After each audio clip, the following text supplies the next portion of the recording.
இந்த தலைப்புக்கு நான் முன்னுரையெல்லாம் தர தேவையில்லை. ஏன்னா நிறைய நடப்புகள் ஒவ்வொரு நாளையும் நடந்து கொண்டே இருக்கிறது. இன்று ஒரு நாளில் 2 நாட்கள்லேயே நிறைய நடப்புகள். செந்தில்வேல், உங்கள்கிட்டே தொடங்குறேன். திரு அமித்ஷா அவர்களுடைய வருகை அப்படிங்கிறத என்னவா பார்க்குறீங்க? நேற்றும் இன்றும் தமிழ்நாட்டில் அவருடைய அரசியல் கணக்கு என்னவா இருக்குது? ஒரு கூட்டணியை வலுப்படுத்துவது அல்லது அடுத்தடுத்த கட்டங்களை நோக்கி செல்வது? அவர் நேரடியாக ஒரு சவால் சொல்லியிருக்காரு. முதலமைச்சர் திமுகவுடைய தலைவருடைய திரு மு க ஸ்டாலினுடைய கனவு பலிக்காது அப்படிங்கிற நேரடியான சவால். ஐ திங்க் இதை நம்ம தொடர்ச்சியாக பார்க்கலாம் நினைக்கிறேன். அகமதாபாத்லேயே ஒரு சவால் விட்டார். இன்றைக்கி இன்னொரு சவால் தமிழ்நாட்டிலிருந்து. அதை தாண்டி அஃப்கோர்ஸ் பாஜக அதைத்தான் சொல்லும். ஆனால் அதை தாண்டி அவர் பேசியதில் மிக முக்கியமான குறிப்பிடத்தகுந்த செய்தி யாருக்கு இருக்குன்னா அதிமுகவுக்கும், குறிப்பாக மரியாதைக்குரிய எதிர்க்கட்சி தலைவர் ஐயா எடப்பாடி கே பழனிசாமி அவர்களுக்கும் இருக்கிறது. என்ன அடிப்படையாக சொல்லுங்கள்? என்ன அப்படின்னு கேட்டிங்கன்னா, அவர் பேசிய அந்த முழு வரையிலும் எங்கேயும் எடப்பாடி பழனிசாமிங்கிற பேரையே சொல்லலை. எடப்பாடி பழனிசாமிங்கிற பேரையே சொல்லலைங்கிறத தாண்டி அவர் ரொம்ப தெளிவாக ஒரு வாதத்தை வைக்கிறாரு. என்டிஏ தலைமையிலான ஒரு அரசு, தேசிய ஜனநாயக கூட்டணி தலைமையிலான அரசு, மோடி தலைமையை ஏற்றுக்கொண்ட என்டிஏ தலைமையிலான அரசு, இந்த மாதிரியான வார்த்தைகள் எல்லாம் கூட அவர் பயன்படுத்தினார் ஒரு கட்டத்தில். திருப்பி அதை ஸ்ட்ராங்கா தொடர்ச்சியா என்டிஏ அரசுன்னு தானே சொல்லிட்டே இருக்காரு. இந்த முறை இன்னும் அழுத்தமா சொல்லுகின்ற பொழுது, அதே நேரத்தில் எடப்பாடி கே பழனிசாமி அவர்கள் இன்னொரு இடத்துல பொதுக்கூட்டம் நடக்குது. அவர் திருப்பி ஸ்ட்ராங்கா என்ன சொல்றாரு? தனிப்பெரும்பான்மையோட. இது கிட்டப்பட்ட திமுக காங்கிரஸ் மாதிரி கூட வச்சுக்கங்க. ஆனா காங்கிரஸ்ல ராகுல் காந்தியோ மத்தவங்களோ சொல்லல, இங்க அமித்ஷாவே சொல்றாரு. அது மட்டும் தான் வித்தியாசம். காங்கிரஸ்ல மாணிக்கம் தாகூர் போன்றவர்கள் சொல்றாருன்னு வைங்களேன். பட் அங்க அமித்ஷா பின்னாடி பேசுறாங்க. அமித்ஷாவே சொல்றாருங்கிறது ஒரு செய்தி ஒன்று. இதை விட பிரதானமான செய்தி அப்படிங்கிறது, டாக்டர் தமிழிசை சவுந்தரராஜன் அவர்கள் பேசுகின்ற பொழுது, ரொம்ப வேகமா பேசுகின்ற பொழுது ஒரு வார்த்தையை சொல்லிட்டு கிடக்குறாங்க. அது என்ன வார்த்தை அப்படின்னா, இலை துளிர்க்கிறதோ இல்லையோ தமிழ்நாட்டில், இலை துளிர்க்கிறதோ இல்லையோ தமிழ்நாட்டில், இலை துளிர்க்கிறதோ இல்லையோ தாமரை மலர்ந்தே தீரும். 3 தடவை சொல்றாரு சார். எல்லாருக்கும் புரியணும்ல சார், புரியும். அது அழுத்தி சொல்லணும்ல சார். தாமரை மலர்ந்தே தீரும். தமிழிசை கூட அப்படி அழுத்தி சொல்லல. இல்ல சார், இலை துளிர்க்கிறதோ இல்லைன்னா அதுக்கு என்ன அர்த்தம்? நீங்க யோசிச்சு பாருங்க. சூரியன் உதிக்கிறதோ இல்லையோன்னு சொல்லியிருந்தா ஓகே, கை ஒதுக்கிறதோ இல்லையோன்னு சொன்னா ஓகே. நீங்க இலை துளிர்க்கிறதோ இல்லையோன்னு சொல்லுகின்ற பொழுது அவங்க ஒரு இடத்துக்கு நகர்றாங்களோ அப்படின்னு எனக்கு தோணுது. அதாவது என்டிஏ கூட்டணிங்கிறத திருப்பி அழுத்தமா சொல்றாங்க, இலை துளிர்க்கிறதோ இல்லையோன்னு சொல்றாங்க. இன்னைக்கு வரக்கூடிய செய்திகளை நம்ம பார்க்குறோம். கூடுதல் இடங்கள் 160 இடங்களை எடப்பாடி பழனிசாமி ஏற்றுக்கொண்டு மீதி இடங்களை கூட்டணி கட்சிகளுக்கு கொடுக்கணுங்கிற மாதிரியான டிமாண்டை வைக்கிறாங்க. தேர்தலுக்கு பிறகு நிச்சயமாக பாஜக வெல்லப்போவதில்லை, அப்படி ஒரு கனவுலும் அது தமிழ்நாட்டில் நடக்காது. ஆயினும் பாஜக என்ன மாதிரியான ஒரு கணக்கை செய்யலாம்? அவங்க கூட்டணி சேர்த்தான் சொல்றேன். பாஜகங்கிறது என்டிஏ கூட்டணியை தானே சொல்றேன், அதிமுக கூட்டணியை தான் சொல்றேன். ஆனால் அப்படி ஒன்று நடந்தால் பாஜகவின் திட்டம் என்னவா இருக்கும் அப்படின்னு நான் யூகிக்கிறேன். அது ரொம்ப அபாயகரமான திட்டம் தான். அதிமுக எம்எல்ஏக்களை கூட தங்கள் பக்கம் இழுத்து அதை பாஜக ஆட்சியாக மாற்றுவதற்கு கூட அமித்ஷா தயங்க மாட்டார். அவருடைய பேச்சுக்கள் எல்லாம் அதைத்தான் உணர்த்துகின்றன. அவர் தொடர்ச்சியாக பேசுகிற வாதம் இது. அதிமுக எங்கேயும் அவர் என்ன செய்யலை. இன்னைக்கு வேலுமணி உள்ளிட்டவர்கள் போய் பீகார்ல இப்படி ஒரு கூட்டணி இருந்துச்சு. அங்கேயும் இப்போ அந்த நீங்க எல்லாருமே அப்போ ஒரு சந்தேக பார்வையை அல்லது விமர்சனத்தை வச்சுட்டே இருந்தீங்க. அப்படியெல்லாம் எதுவும் நடக்கலையே. அந்த கூட்டணியில திரு நிதிஷ்குமார் தான் முதலமைச்சர். அவருக்கு இருக்கக்கூடிய உரிய மரியாதை எல்லாம் இருந்துட்டு தானே இருக்குது. 2 எம்எல்ஏக்களை வைத்துக்கொண்டு பாஜக ஆட்சி பிடிச்ச மாநிலமும் இருக்கலாம் சார். நம்ம அதையும் கணக்கில் எடுத்துக்கணும். நீங்க இதை சொல்றீங்க, அந்த மாதிரியான ஸ்டேட்டும் இங்க இந்தியாவுக்குள்ள பாஜக செய்து காட்டி இருக்கிறது. மகாராஷ்டிரால சிவசேனாவை எப்படி உடைத்து இன்னைக்கு கொஞ்ச நாளைக்கு சிவசேனாவிலிருந்து வந்தவரை முதலமைச்சர் ஆக்கிட்டு இன்னைக்கு என்ன செஞ்சிட்டாங்க, பாஜகவிலிருந்து வந்தவரை முதலமைச்சர் ஆக்கிய கதையும் நம்ம பார்க்கிறோம். ஸோ பாஜகவிற்கு எல்லா வரலாறுமே இருக்குது. இங்க பொறுத்தளவுல இந்த நிமிடம் வரைக்கும் அஇஅதிமுக பாஜக கூட்டணியில அவர்களை தாண்டி, தமாகவை தாண்டி வேறு கட்சிகள் இல்லாதது ஒரு பெரிய செட்பேக், பலவீனம். இன்றைக்கு தேமுதிக அவங்க சொல்லிட்டாங்க, உங்க தலைப்பில் அதையும் சேர்த்துருக்கீங்க. அதனால சொல்ல, தேமுதிக மாவட்ட செயலாளர்கள்ட்ட எல்லாம் ஆலோசனை கேட்டிருக்கிறாங்க. அவங்க 9ஆம் தேதி அவங்க எல்லா கருத்தையும் படிச்சு பார்த்துட்டு நான் முடிவெடுப்பேன். 9ஆம் தேதி என்னுடைய மாநாட்டில் சொல்லுவேன்னு அவங்க ஒரு பக்கம் சொல்லிட்டாங்க. இன்னொரு பக்கம் காங்கிரஸ் தாவேக்காவுக்கு போகுமாங்கிறதுக்கு கிறிஸ்டோடங்கர் முற்றுப்புள்ளி வைத்து விட்டார். ஸோ அந்த பக்கம் அந்த பிரச்சனை தீர்ந்துச்சு. இப்போ அப்படி சொல்ல முடியுமா? அதுக்கு பிறகுதானே இன்னைக்கு இவர் மாணிக்கம் தாக்கூர் ரொம்ப தெளிவாக ஒரு வார்த்தையை சொல்லிட்டு தாங்க சொல்றாரு. இந்தியா கூட்டணி ஆட்சி அமைக்கும், இந்தியா கூட்டணி ஆட்சி அமைக்கணும், பாஜக இங்க வளர விடக்கூடாது. விஜயும் கிரிட்டிசைஸ் பண்றாரு. தாவேக்கா பக்கம் நாங்க போக மாட்டோங்கிறத அவரும் சொல்லிட்டார், சேர்த்தே தான் சொல்றாரு.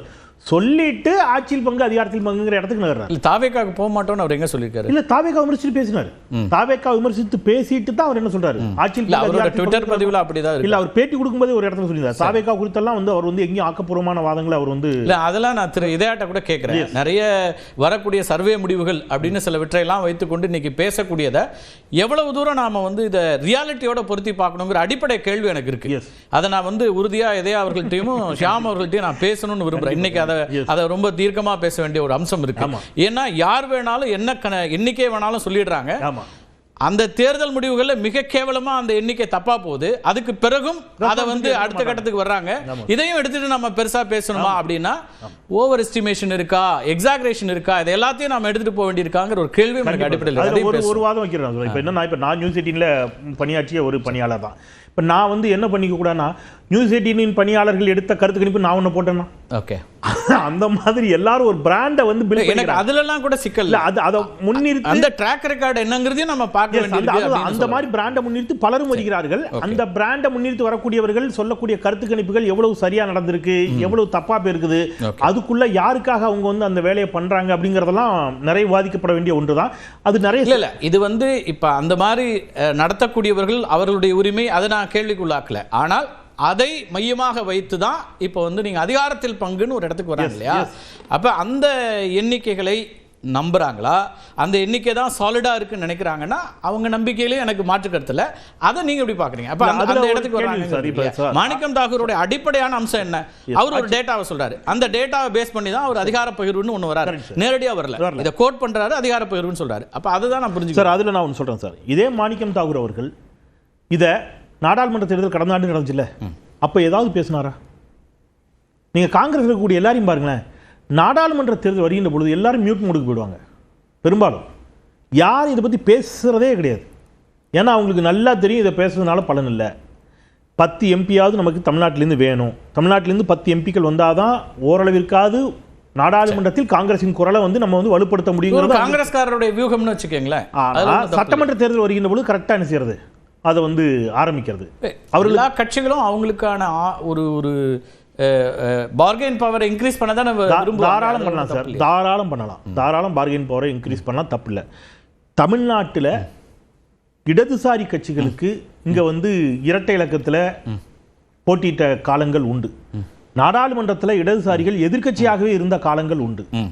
தமிழ்நாட்டில் இந்தியாவில் எதிர்க்கட்சி ஆட்சி கட்சியாக கம்யூனிஸ்ட் கட்சி அமருமா அப்படின்னு விவாதிக்கப்பட்ட காலம் உண்டு. அவ்வளவு வலிமையாக இருந்தார்கள். இன்றைக்கு அதே பவரை வச்சுட்டு அவங்க இந்த சட்டமன்ற தேர்தலில் சீட்டு கேட்டாங்கன்னா எந்த அணியில தான் யார் கொடுப்பாங்க? இன்றைக்கு அவர்களுக்கு இருக்கக்கூடிய வாக்கு சதவீதம் என்ன, அவர்களால் வெற்றி தோல்வியை தீர்மானிக்க முடியுமாங்கிறது தான் இன்னைக்கு பேச்சே தவிர, நீங்க அப்படி பார்த்தீங்கன்னா காங்கிரஸ் கடைசியாக தனித்து நின்று வாங்கிய தேர்தலில் அவர்கள் பெற்ற வாக்குகள் 4. என்னோட அடிப்படை நான் 2 விதமா இந்த அமர்வை பிரிச்சுக்கலாம். முதல்ல வந்து இப்போ பாஜக அமித்ஷா அவர்களே வந்திருக்கிறதுனால அதை முதன்மைப்படுத்தி பேசுறோம். தேசிய ஜனநாயக கூட்டணி, அதுக்கு பிறகு இந்தியா கூட்டணி, 2 தான் இங்க வந்து பிரதானமா இருக்கக்கூடியது. மற்றவர்களையும் பேசலாம். இந்த கூட்டணியில அமித்ஷா அவர்களும் இந்த வரக்கூடிய எண்ணிக்கைகளை அப்படிதான் பார்க்குறாரு. அதிமுகவை குறைச்சி மதிப்பிடுறாராங்கிற கேள்வி கூட எனக்கு இருக்கு. எக்ஸாக்ட்லி குறைச்சி தான் மதிப்பிடுறாரு சார். நீங்கள் பாஜகவுக்கும் பெரிய ஓட் பேங்க் கிடையாது சார். பாஜகவும் தன்னை ஓட் பேங்க் இருப்பதாக ஒரு தோற்றத்தை காட்டுறாங்கல்ல. நீங்கள் 2 பேர் ஜெயிச்சாங்கல்ல, அவங்க எந்த யாத்திரை போய் ஜெயிச்சாங்க? பொன் ராதாகிருஷ்ணன் வெற்றி பெற்ற போது எந்த யாத்திரை போனார்? வேலை யாத்திரை போனாரா? இல்லை. நீங்கள் வந்து அன்புமணி ராமதாஸும் பொன் ராதாகிருஷ்ணனும் 2014 வெற்றி பெற்றாங்க. என்ன யாத்திரை போய் வெற்றி பெற்றாங்க? கிடையாது. அன்றைக்கு அவங்க வந்து 5.4 சம்திங் அவங்களுடைய ஓட் பேங்க் இருந்துச்சு, பர்சன்டேஜ் ஆஃப் ஓட்ஸ் இருந்துச்சு.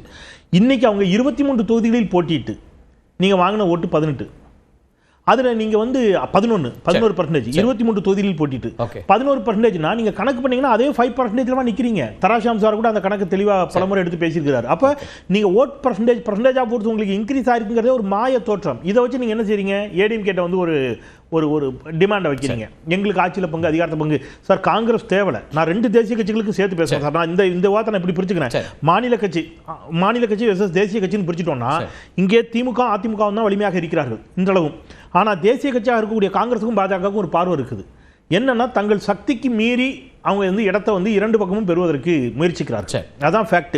அதுக்கு இன்னைக்கு ஒரு 3வது ஆப்ஷன் இருக்கிறதுனால அது இன்னும் கூடுதல் வாய்ப்பா கூட அவங்களுக்கு தாராளம் இருக்கலாம். அந்த 3வது வாய்ப்பு வந்து யாருக்கு தான் இருக்குன்னா காங்கிரஸுக்கு தான் இருக்கு ஓரளவுக்கு. அது பாஜக கிடையாது. இல்லன்னு எப்படி சொல்ல முடியும்? இப்ப சமீபத்திய போன வாரம் வரைக்கும் தமிழ் சேவர்கள் எங்களோட சேர்ந்தாதான் அவருக்கு நல்லதுன்னு விஜய் பத்தி சொல்றாங்க. பட் வந்து விஜய் வந்து அதுக்கு இந்த நிமிடம் வரைக்கும் வெளிப்படையாக அவர் ரகசியமாக கூட்டணி வைத்திருப்பதாக என்னை போன்றவருடைய விமர்சனத்தை நான் பகிரங்கமா வச்சுறேன். பட் வெளிப்படையாக அந்த கூட்டணிக்கு இன்னமும் அவர் தயாராகாத போது அதுக்கான டோர் க்ளோஸ்டு. அப்படி இருக்கின்ற போது ஆனா காங்கிரஸ் ஓரளவுக்கு தேவலை. நீங்க பாஜக 74 சீட்டு கேட்கறாங்க, ரொம்ப உச்சபட்சமா. இதெல்லாம் சொல்லப்படுற செய்தி தானே. 74ங்கிறது எங்க இல்ல சரிபாதி சீட்டை வெளிப்படையா இவர் கேட்டாரு, அண்ணாமலை கேட்டாரு. நீங்க வந்து நீங்க 2 சீட்ல போட்டிட்டா அப்படி பார்த்தா இந்த பக்கம் காங்கிரஸ்ல அவர் நாங்க வந்து 125 இடங்களை மையப்படுத்தி எங்க வேலையை தொடங்குறோம்னு சொல்றாரு சோளங்கர். யாரு? சோடங்கர் சார். 125 தொகுதிகளை மையப்படுத்தி காங்கிரஸ் வேலை செய்யலாம். பட் 125 தொகுதியை நிச்சயமா சோடங்கரே கேட்க மாட்டார், கொடுத்தாலும் வாங்க மாட்டார். அது அவருக்கும் தெரியும். 125 தொகுதிக்கான இதுக்கு போய் எங்க போய் நான் கேண்டிடேட்ஸை போட்டு அதெல்லாம் பெரிய சிக்கல போய் முடியுங்கிறது அவங்களுக்கும் தெரியும். என்ன அமித்ஷா அவருடைய திட்டம் என்ன நினைக்கிறீங்க? அப்போ நீங்க என்ன அவருடைய அமித்ஷாவுடைய பிளான் நான் தொடர்ச்சியா ஒன்று சொல்றேன் சார். இந்த முறை ஆட்சியை பிடிப்பதில் எடப்பாடி பழனிசாமியை முதலமைச்சர் ஆக்குறதுக்கு அமித்ஷா தமிழ்நாட்டுக்கு வரல. அது அவருக்கு தேவையும் இல்லை. அவரை பொறுத்தளவுல அஇஅதிமுகவை பலவீனப்படுத்த வேண்டும், முடிஞ்ச அளவு பலவீனப்படுத்தணும். பலவீனப்படுத்தி தங்களையும் அதிமுகவையும் கிட்டத்தட்ட அருகில கொண்டு வந்து வைக்கணும். அதை விட இன்னொரு முதன்மையான அஜெண்டா அவங்க வெளிப்படையா சொல்லக்கூடியதை சொல்றேன். அரசியல் ரீதியா அவங்க முதன்மையா வைக்கக்கூடிய அஜெண்டா திமுக ஆட்சியை வீழ்த்துவது. அப்ப அதுக்கு தானே அவர் வேலை செய்வார். அது சொல்றது சார், அது சொல்றது. பட் நான் ஸ்ட்ராங்கா சொல்றேன் சார், அதிமுகவை பலவீனப்படுத்துவதன் மூலம் அதிமுக வாக்குகளை தங்கள் பக்கம் கொஞ்சம் இழுத்துக்கொள்வது, திமுகவை பலவீனப்படுத்துவதற்கு அல்லது திமுகவிற்கு செல்லக்கூடிய கிறிஸ்தவ இஸ்லாமிய பட்டியல் சமூகத்தினுடைய வாக்குகளை பெறுவதற்கு விஜயை கொஞ்சம் பயன்படுத்துவது. இந்த 2 ஸ்ட்ராட்டஜியும் பயன்படுத்தி திமுக ஓட் பர்சன்டேஜை கொஞ்சம் குறைக்கணும், அதிமுக ஓட் பர்சன்டேஜை இன்னும் குறைக்கணும், பலவீனப்படுத்தணும். நாங்கள் ஒரு 15%, 16% வாங்கிட்டோம், 18% வாங்கிட்டோம் என்ற தோற்றத்தை ஏற்படுத்தணும். 2031 அவர்கள் இலக்கு. 2036 தனித்தே ஆட்சி அமைப்பது அவர்கள் இலக்கு. 2031 கூட்டணி அமைச்சரவையில் இடம்பெறுவது, 2036 தனித்தே ஒரு இலக்கு இருக்கலாம். 22 ஆண்டுகள் இலக்கு வச்சுதான் பாஜக நகரும். அமித்ஷா அந்த வேலையை தான் இப்ப தொடங்கி இருக்கிறாரு. அதிமுகவை கொஞ்சம் கொஞ்சமாக அவர் தின்று செரித்துக் கொண்டிருக்கிறார், கபலீகரம் செய்து கொண்டிருக்கிறார். முதல் கட்ட கருத்தை எடுத்துக்கிறேன்.